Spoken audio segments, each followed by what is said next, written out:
All right, thank you everybody who joined us this evening. Tonight, myself, Brandon Erkey, athletic director, is on. Head coach of our football team, Ev Wick, and then our two assistant coaches, Dan Trusoni and Nick Mooney, are also available. Basically, the point of this presentation right now is to go over a plan for 8-man football moving forward. We're going to run through a bunch of numbers, projections, and kind of talk about what we are planning to do moving forward. If you have any questions throughout the process, I believe you just put them in the chat and we'll be able to see them and answer them for you. And with that, I'll let Mr. Wick take over with the presentation we created for you. All right, thanks everybody for joining us here today. I'm going to share my screen and we'll go through the presentation that we have here. So just bear with me here for 1 second, and I should have this up for everybody.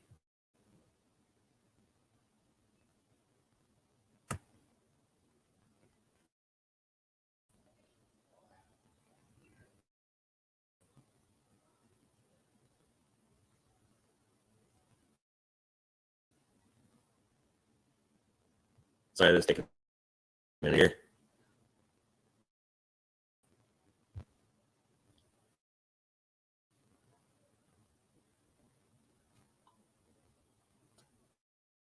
Maybe.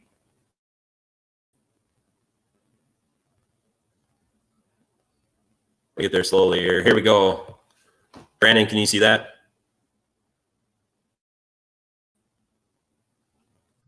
Go ahead. Yep.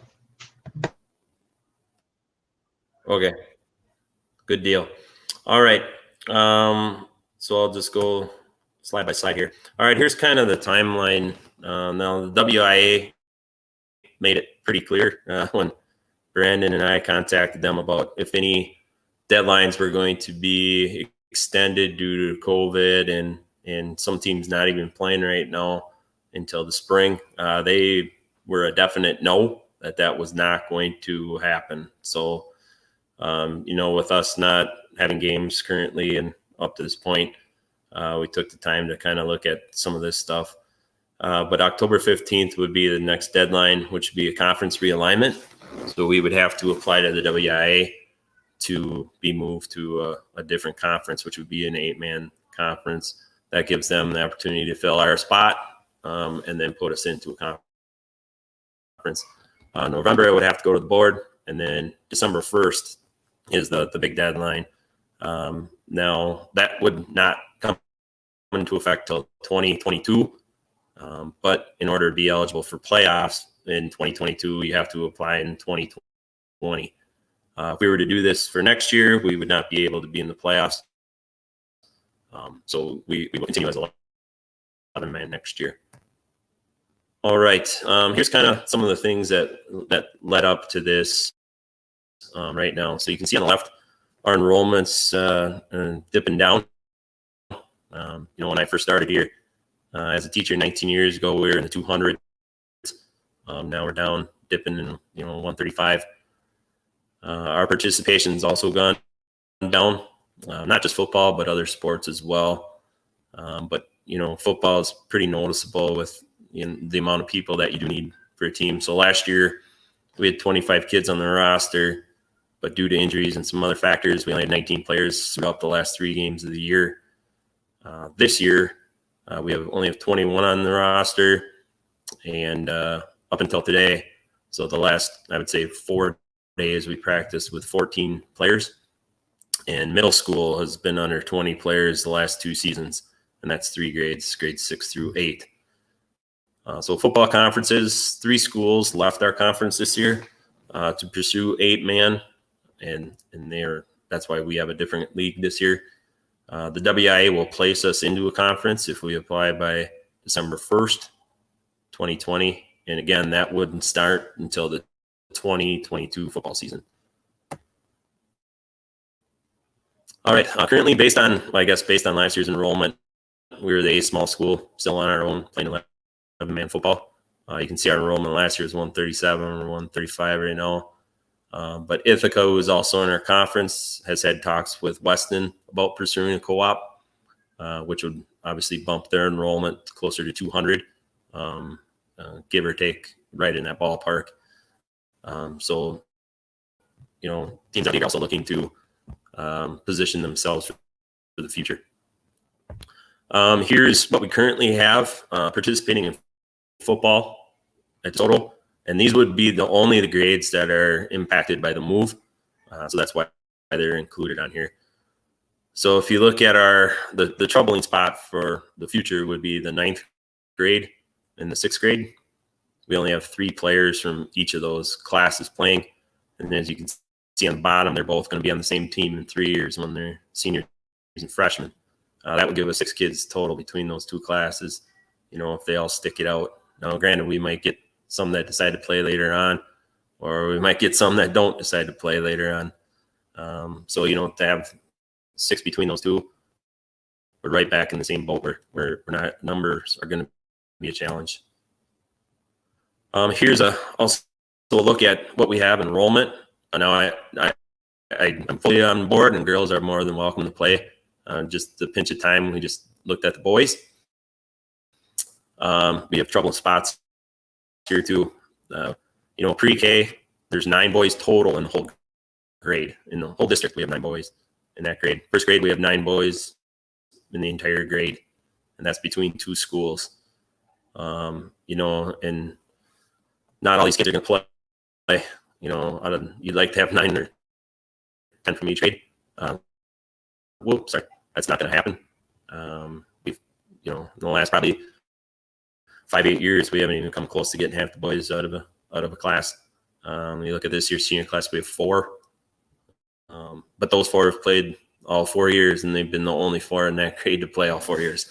So, there are some troubling spots here number-wise, looking down the road as well. But those 2 really stood out to me. Understanding the 8-man game process. So they look at your 3-year average enrollment. So their average enrollment to be eligible for playoffs is 200 and less. So if a school co-ops, they count both schools. If a school's over 200, they don't get to play in the playoffs. So they could be a bigger school and play 8-man just because maybe they're struggling a little bit with their program. They can do that, but they don't get to make playoffs because they want this to be for the people who struggle enrollment-wise and participation-wise. You look down below, there's some co-ops in 11-man. There's 39 8-man teams right now, and then 58 don't have football. Benefits, some drawbacks to 8-man. Benefit for us would be being competitive. Our smaller roster size and enrollment is going to be comparable with everybody that we play. We can play varsity and JV games, hopefully cutting down on players playing 2 games a week. A lot of times we'll have kids that maybe are sophomores that play both ways for us, but they have to go with again on Monday to play again on JV. And the WIA has mentioned quarter restrictions, similar to what's used in basketball. So they'd say they'd give you 5 quarters a week to use. We would not be able to have a JV if that was the case because of the number situation. This year, obviously, we would not be able to with the low roster number that we have. Safety, we don't have to play freshmen and sophomores who aren't ready. We do have some sophomores and freshmen that are ready that we do play. But, those borderline kids that are playing because they're the next best and not necessarily because they're ready, we wouldn't have to take that risk sometimes. Some local rivalries would be restored. The WI keeps talking about, the more and more that go. You'll see other teams from your area do the same, and I think that would probably happen in our case with some of the other remaining teams in the Ridge and Valley. We would be eligible our first year in 2022. Playoffs are important down here, important to the kids, the community, and we would have that opportunity right off the bat. Some of the drawbacks, it's not classic 11-man football. We understand that. I've been around 11-man football since 7th grade. So, middle school, high school, played in college, and then, this is my 19th year down here. So I understand it's going to take some getting used to seeing it and understanding it. Narrowing the field on each side, and then it'll be a little shorter, and 3 less at a time. So, 3 less at a time is a benefit and a drawback at the same time.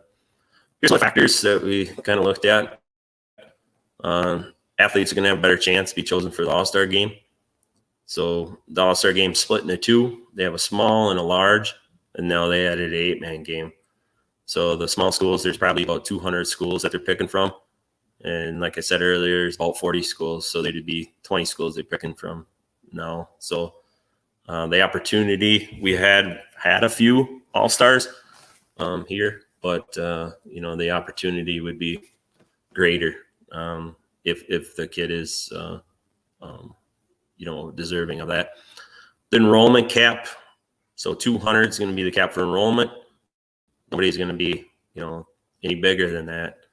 Eventually, if they grow this 8-man, it might be 2 divisions, but it would be, a big and a small. The next one is probably going to happen here sooner than later, which is another factor for us. WI stated that it's likely Division 7 will be eliminated once they get their number to 8-man football. I sit in those meetings with the Coaches Association as a district rep, and they have not said what their number is. But once they hit it, Division 7 is probably gonna be gone. That would also increase the cut line for playoffs. So that would put us up against like Eau Claire Regis, Darlington, Mineral Point, some of those schools in the playoffs with that elimination of Division 7. We'd have full practice squads. If some of you have guys playing on the team now, and, we have coaches out there, we have garbage cans out there, sometimes we have nobody out there because we don't have the players, and this has been going on for a few years. Sometimes it does a disservice to the kids because the coach might be on the other side of the field where they really want to watch what's going on with somebody else over there to see if they're doing what they need to get them ready for the game. But we're standing in there to give the kids a defensive look. Player survey, we asked our current freshmen and sophomores, so that'd be 10 players, the following questions: if they would rather keep DeSoto and stay our own school identity, keep an 8-man team of our own, or play as a co-op with another school. They asked, well, what schools? And we asked them, like, who would you want to go with? They threw around some names, and they all said, well, no, we don't want to ride a bus, a half hour to practice, or we don't like them. And, there's a lot of things with a co-op that, the logistics of travel is one. Then you have 2 administrations, you have 2 school boards, you have, a lot of 2 communities. So there's a lot that goes in there. They voted 10-0 to take their team as DeSoto. It gets down, if a kid wants to play in college.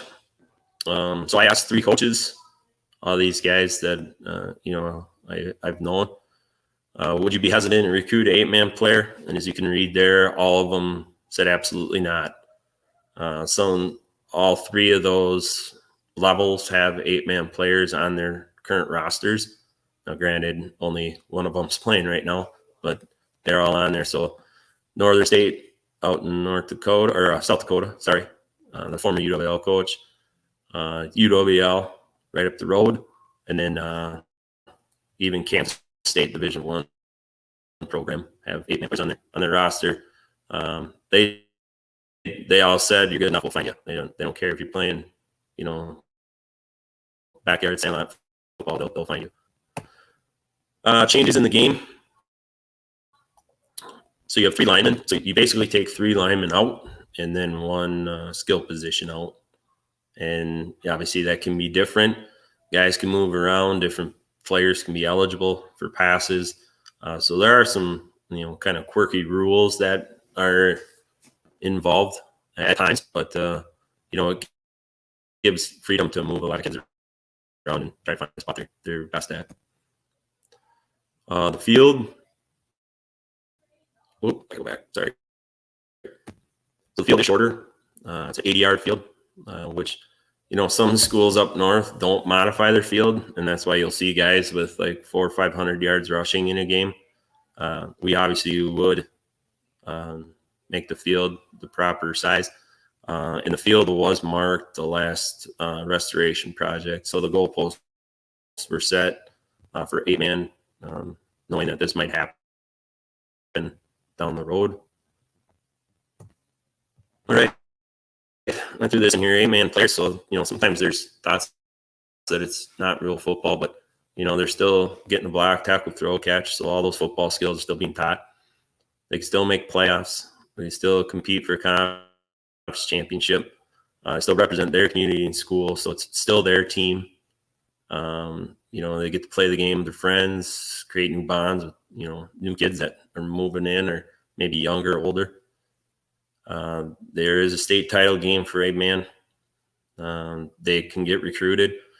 There's still an all-region team. There's still an all-state team. There's still an all-star game for 8-man. And most importantly, they still get a high school football experience. Nothing beats being down there on a Friday. This is just something I wrote up here. Just my thoughts on the thing. So in the past, I've been reluctant to look at the 8-man option for the program. I've been playing or coaching ever since I was in 7th grade. So the idea changed. It's definitely difficult for me to think about and imagine. But here the last 2-3 years opened my eyes to the fact that might be the best route for the program and the players. Even look at successful programs like the Potosi, who ended up co-oping with Cassville, and Blackhawk, who co-ops with a school in Illinois. They even looked ahead, and Blackhawk won a state championship the year after, decided to co-op, and then won another one just because they knew their numbers were not going to be good down the road.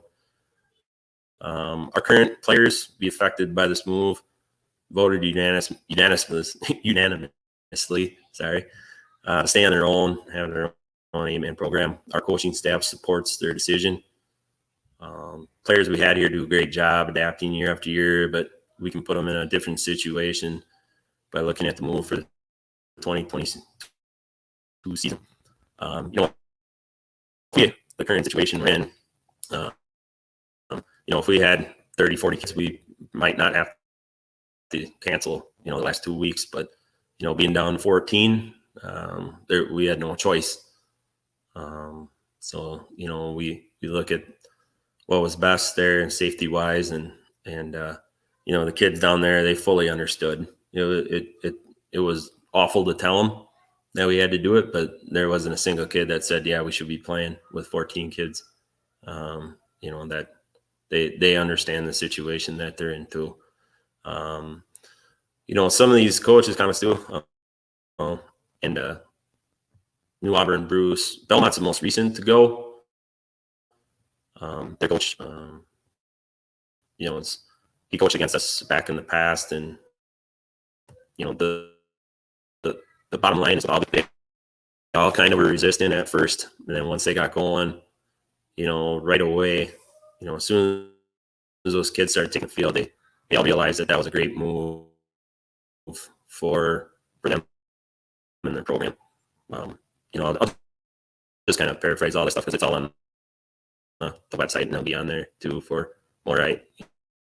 The community sometimes was concerned about the switch, but as soon as they got to watch it and back to players, and here's another quote I liked. It was, you eliminate players playing varsity until they're ready, instead of playing just because they're the next best athlete out there. So we're constantly moving kids around where they maybe aren't the, that's not their number one position, but it has to be because that's where we need them. Let's see, full JV schedule. It's going to be beneficial. We're actually taking the JV kids to Lansing on Monday. We had to cancel our 11-man game because we only have 10 or 11 right now able to play JV. So they're going to go to Lansing and play an 8-man game. Now, granted, going over there with 10 isn't ideal either, but it's more than 8. So we're going to give them an opportunity to play. So, they're going to get a chance here. Whereas, if they're 11, we probably don't play any JV games all year, which, practicing football all year and not playing a game is not fun. They won't do that right now for a lot of different reasons, but we can give them a chance. Next one, you boys quit playing football because you went to 8-man. All of them, no. One of them actually says they increased in numbers. Part of that's due because they get a little success too. We've been fortunate here to be pretty consistent over the years. But just to give them that stability too. Do they enjoy playing 8-man? Absolutely. They all say yes. Kids like it. It's wide open. There's going to be, some big scores. There's going to be 50 to 48 type scores. But that's part of the game with the field and the athletes. Here's my coach. He just kind of echoes what was said.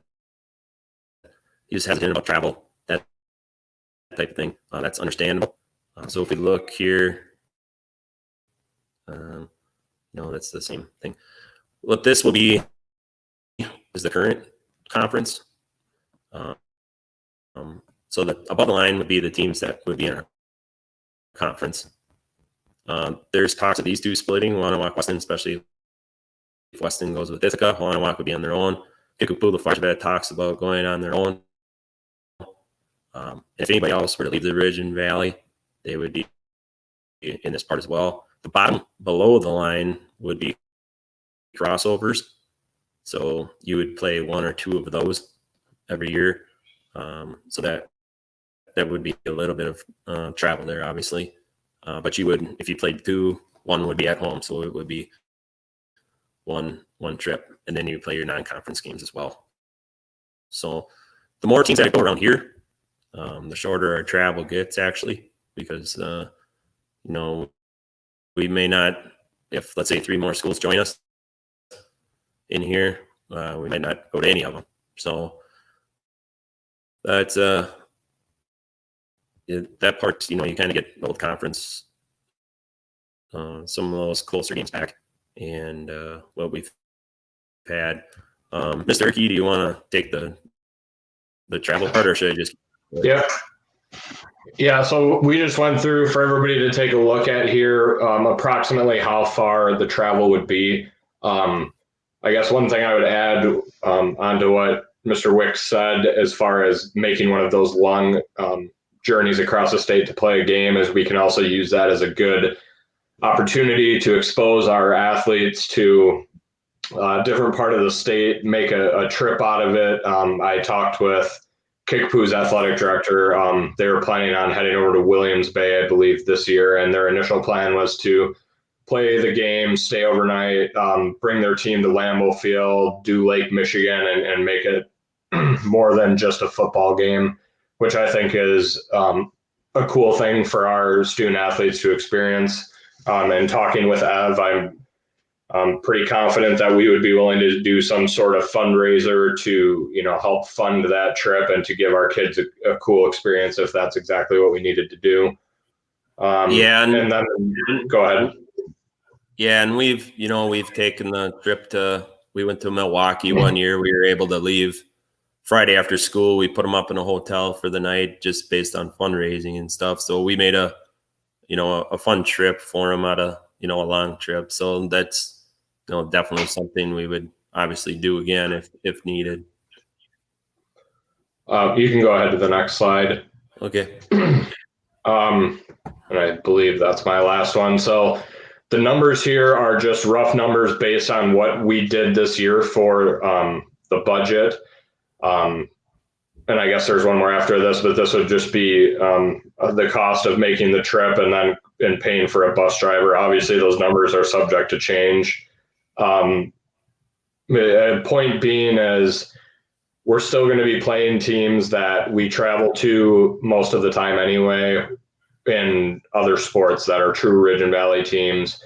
So we're not really going to be changing that much. Obviously, there is going to be a trip or two that is further, but again, that's a good experience for the kids. I guess my parting words would be that, our job as teachers and educators and coaches and administrators is to try to put your kids in the best possible spot where they can be successful and learn and be competitive athletically and be safe.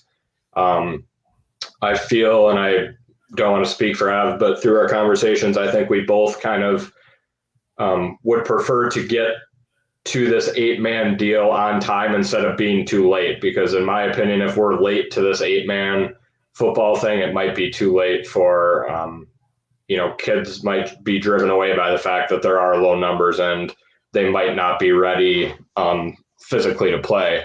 If we can continue to have 2 teams and we can have our coaches more worried about, being able to coach versus being somebody that has to help in the practice field, we can help our kids become a lot more successful than they already are. I have, a ton of trust in Ev and his staff and what they believe. And if he believes that this is the time, I fully support that. And I guess if anybody has any questions, or Ev, if you have anything to add, we can answer those right now. But that is all I have for right now. Yeah, we just, thank you guys for, sitting in and listening. Hopefully, some of this data and the numbers kind of, validate what the direction might have to be here. It's not where we thought we would be, obviously, but, our school isn't 200, 250 anymore, and we're not getting 30, 40 kids out anymore. It's the downward trend throughout, the United States with participation in sports and for a lot of different reasons. Kids might, find other things they're interested in or good at, or jobs and, family situations or whatever. So, we're not the only ones in this situation, but like he said, being proactive with it and giving those kids a chance to make playoffs right off the bat. I think that would be a great thing for them and moving right into it kind of in stride. And, the kids are excited to get the chance to play on Monday, even if it is an 8-man game. And that's what kind of all of them said, hey, we can get ready. We can see what this is all about. And, they're extremely disappointed that they haven't played a game yet. And just to see that, the kind of disappointment that they have and we got to try to find ways to build them up just about every day, because we've been practicing for a long time here. And just giving those kids a chance to compete is the top thing. But if you got any questions, feel free to chime in, or you can email them at any time and we'll get to them. Thank you all for joining. All right. Thank you.